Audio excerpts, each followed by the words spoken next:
Hey guys, welcome back. Robocraft Early Access coverage. This is episode 52. I'm Enigmius, and today we're taking another stab at making a competitive TX1 bot for tier 10 matches for the TX1 SMG event. Kill 100 robots with the TX1 SMG and get a special cosmetic TX1 SMG, all your own. Something. Nobody really knows exactly what to expect from this event. Nobody really knows exactly what to expect from the Megabots. I'm kind of feeling right now like this is going to be one of those things where I'm going to participate for a day or two, and then I'm just going to pull the bot apart and wait for the Megabots to come out. Hopefully, I'll be able to build a Megabot that uses at least 2 TX1 SMGs, or I used a million RP that I will never get back. Because, well, it was 2 million RP to buy the guns, and if I sell them back because I'm never going to use them, then it's a million that I lose. I don't know. It doesn't seem to me like the whole idea is, first of all, going to promote exciting gameplay for that period of time, getting those kills, because by the time you've built a bot with 1, 2, 3, or even 4 TX1 SMGs on it, there's so little left to do anything else with the bot, to protect it, for one, to make it mobile in a way that you're happy with. You can use, the cruiser thing, but the wheels are going to be exposed in a lot of cases. It's going to be very, very difficult to protect things that you need to keep for the bot to remain competitive throughout a match. And then you actually get around to the shooting with the guns. When you build a bot with only TX1 SMGs and you start shooting at stuff, you realize, wow, if I kill anything ever, it's going to be a damn miracle.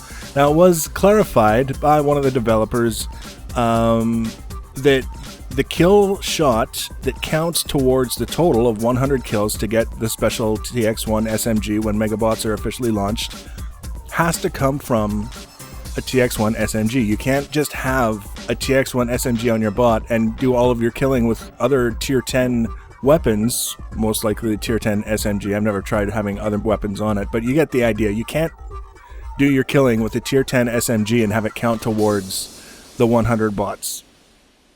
So that kind of changes things. And I was a little bit, what's the word? It's not a flattering word. When I read this supposed confirmation that was going around from people saying that, oh yeah, the dev said you can use any weapon, you just have to have a TX1 on your bot. They didn't. The question that was asked and the answer that was given didn't say anything at all about other weapons. I don't know where people got the idea that was a conclusion they could take from that little dialogue. But it wasn't, and now it's confirmed that it wasn't. So that's something that we need to be aware of. We're building bots with tier 10 SMGs on them, thinking that those are going to help out our offensive capability and get us closer to, that 100 bots killed, and it's not. It's not. So then you rebuild your bots without the tier 10 SMGs, and you go into the practice map and you shoot things, and you're like, holy cow. If all I had to do was kill tier 0 and tier 1 bots, I would have this thing on lockdown, but it might take a little more than that. So it becomes a question of how many people are going to be competing in this event or taking part in. You're not really competing with other people. As far as I know, there's not a limit on how many people can get this thing. It's just everyone who completes the objective will get the special TX1 SMG. But how many people are actually going to be taking part in this versus how many people that are like, I'm not interested, I can't afford it, I don't want to build the bot, I've never heard of this, whatever, all the reasons that a person could have to not be participating in this thing, because those are the people that are going to have the advantage in those matches. These guns are just not really, with the way that healing has been buffed especially, you can't, you're not going to be doing a whole lot of damage to bots, particularly if they're receiving repairs from a medic at the same time, if all you've got on your bot for offensive capabilities is the TX1 SMGs. I think that's going to be the way it is, and I think people are going to kind of start doing the math in their head, whether the event lasts for a week or 2 weeks, and they're going to get through the first day and they're going to count up how many kills they've received credit for up to that point, and they're going to say, screw this, this isn't fun, this is just painful, and I don't know why. So we'll see. we're doing our best to, you know, cover every angle, build the best bot that we can, and then see how it does in some matches before the week happens. I would frankly rather these blocks that I'm using to build these bots be tied up in competitive tier 10 bots that I can actually use to earn a reasonable amount of RP to buy megabot components when they're released, than spend a lot of time building bots that use up all my blocks that aren't really earning much of anything and are just kind of frustrating me because the stated goal of killing all these bots within a certain period of time is out of reach. That's the thing. So with this whole design here, I've done 2 other designs prior to this. One that wound up looking almost like a big boot, and I ran out of CPU and the back of the boot was completely wide open. I wasn't trying to make it look like a boot. It's just that's how it ended up working out, and the whole idea is that there would be TX1 SMG mounted on the back, up a little bit higher than the rest of the bot, and then another one mounted on the right side, down by, I guess, where your toes would be in a boot. And then if I could come up with the amount of CPU that I would need and or the RP that I felt I could spare on another TX1 SMG, then I could add that on the left side and I would have 3 on this bot. But again, I ran out of CPU, and even if I had gone from level 77 to level 100 in the span of 10 minutes, I would have had enough CPU to add a 3rd TX1 SMG, but nothing else. So the back would have still been completely exposed, and it wouldn't have been a very sturdy bot.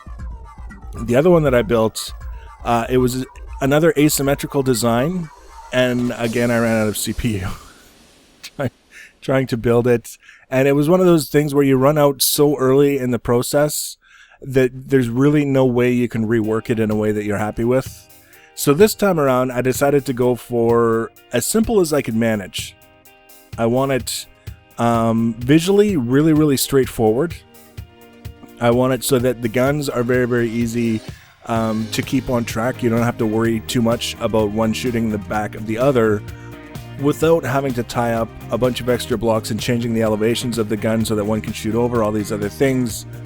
And I wanted to make sure that the important components at least had a reasonable measure of protection. Maybe not necessarily as much protection as I would build into it if I was building it with regular guns, but under the circumstances, something as opposed to nothing, which is quite often one of the cases, especially when you're trying to build around armor on these giant wheel assemblies.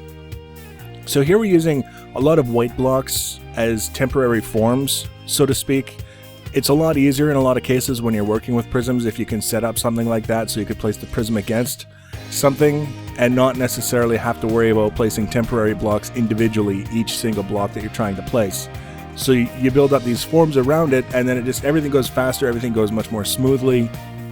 The only thing is, when you get towards the end of the build and you're starting to run out of CPU, you have to make sure to pick up all of your white blocks because they are going to be tying up CPU and make you think you have less to invest than you actually do when everything is all said and done. Now, the one thing here, as you may have noticed, is we've set up the gun mounts so that the gun will sit, the tripod will sit on this one specific mount, and then this platform is completely independent of those mounts. And you'll actually see when we add the pilot seat, as soon as we add the pilot seat, the guns and everything is connected except for the platform around the mounts. And then both of those, they're completely detached until we specifically add them to the bot, which is kind of neat because when you set a goal, we don't want, any damage that's being received to this platform to transfer directly to the blocks under the guns. And then you set it up and you see it's actually working. Then that's kind of cool. Even though we've done it so many times now, we shouldn't be surprised. Actually, when I first put the pilot seat on and saw that everything was, certain things were turning red, I thought, okay, what did I do wrong? And then I realized, oh yeah, that's not wrong. It's actually pretty good. So we're taking this whole concept of all things prisms and going with the flat motif. This is actually, you have to plan and design to make an armor core build look flat. You can't just do it placing blocks wherever you want to put them because they won't connect properly, the connections won't be very strong.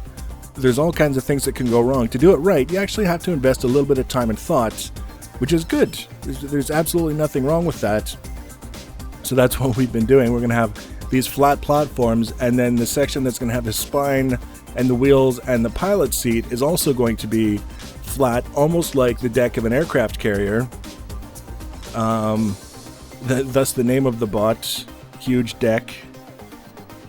And right now I'm just using these temporary blocks to kind of get a feel for the spacing between these two platforms, because I kind of put the guns on the floor to get this spacing. It made it a lot easier for me to just kind of figure out what the spacing would be, and I didn't really worry too much about the width between the two. It looked like it was manageable, so I just went with it, and that's what we ended up with. And again, using the white blocks as sort of a temporary form to make building the spine that much easier. But one of the things I noticed, I started building it, and you can see I'm pausing and I'm looking at it, and I'm paused and looking and then kind of putting these, and no, but looking, I think it's too high.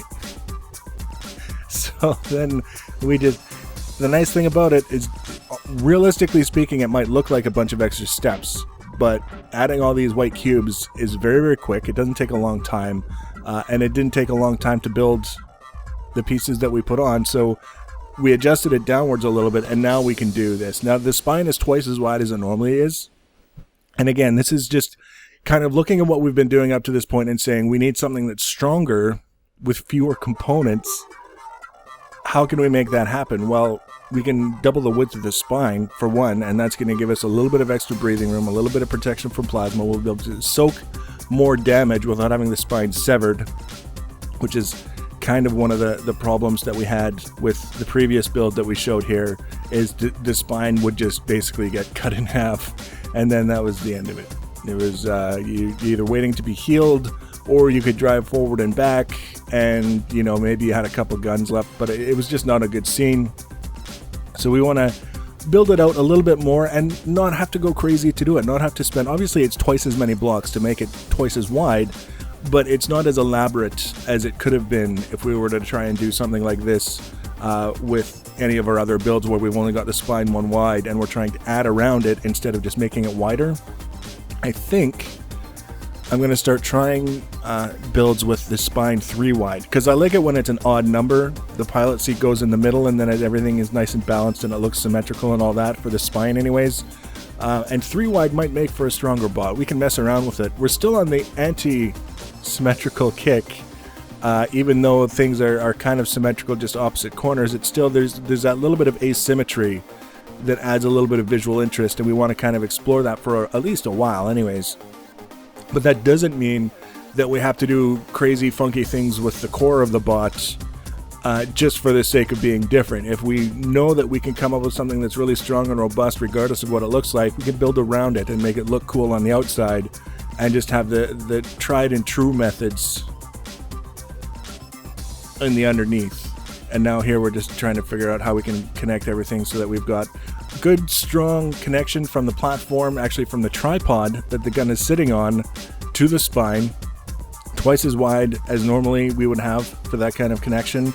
We aren't going to have the CPU to build around it, so that's why we're doing it twice as wide now, is get the blocks in place now so that we're used to looking at that tally of the CPU and not having as much, without having to worry about getting to a spot later on where we're building out the body of the bot and we run out of CPU and we still haven't done the armor around anything that matters. So we're going to invest that little bit up front, get it taken care of, get the basic connections made, and then we can worry about the cosmetics and the detailing and the armoring around other things once, because we can't do anything without guns and we can't do anything without a pilot seat.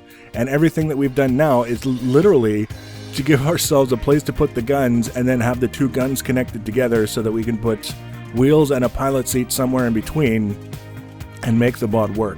That's all it is. That's the size of the guns. So much CPU tied up in just making the whole thing big enough to accommodate the gun. So, and again, we're going with the cruiser. It's just a little bit less, micromanagey to play with the cruiser. You stop the bot and it's stopped, and you don't have to worry about it spinning and doing all kinds of crazy things and making your guns behave badly towards one another. And it's just a nice change. We've been doing a lot of stuff with hovers. We did some stuff with flyers. We did a tiny bit with the treads with the entropic slug, but we've been avoiding the cruiser a lot lately because it's kind of It's like the SMG of the movement options. It's the average in every way. It's not necessarily bad in any category. Well, it's bad on ice, but you get the idea. It's got some advantages and some disadvantages relative to the other options.